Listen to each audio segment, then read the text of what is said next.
داستان اصلا یارو بین حرفا نمیخونه بابا کسکش چاقال ولش کن بابا ولش کن ترکوش سیفور خیلی ها دوست دارن شماها بودن دخیه خوب میدونه من که راش ماماناشونم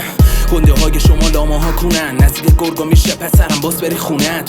هنو وسط این بازی ها نامی را کال میکنم اگه بود کاری ها شاخی ها به ما نمیخواری لاشی ها داشتتونم چپ نمیکنه مثل زانتیا بامبیا چاقالا تو صف نگاه ها رو من صداها بلند حسابامون کش دراگامون خط دافیه رو من رو سینه بود برف خواهی کره میگه امشب میشه نگیری رو من خسته شدم از این سردرگمی نمیتونی پامون کرد کنی زدم زیر روچا سردرد شدی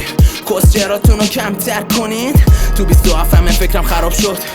حتی کلمه ی عشقم برام مرد واسم زدی گفتم اشکال نداره ولی شبش دافت اومد رو تخت تا صبح برام خورد از هود نگو چاقال وقتی حدش نیستی منو شب و تنهایی بوده بدجور ریسکی تو محلمون داداشی ها پشتم هستم میخوای پاتو بذاری تو محل سیکتی جیکسی میزنم میچاقم لفظا رو سمی اکیپم میزنه اکیپ تو زد هیچ دیستادی داداش 8 تا کار اومد ترسیدی چاقال به ما میگن جنگی چیه رد سیاهی تو این جوبای شهر یه کوچه خیس فاز غلط آدمای سگ فاز من نیستی سکوت واسه من یه جنگ میده پشتم زخ وایستادم با دل تنگ سرم خم چشم غم شبم سرد دلم سنگ رو هم تنگ مغزم بنگ دستم مش دلم جنگ پشتم در چشم سرد خطم خورد مخم پرت جنگ در تو خشابه هر شدی که منم یه اس داره چشم باز کن شاید ترازو پر جنس باشه خط تورگامه ولی خط خیابونه داشت هر زخمی میزنم میراسم و کامل میکنه فکر میکردن کامل بیبره این دیوونه تو رو نکشه کامل میگله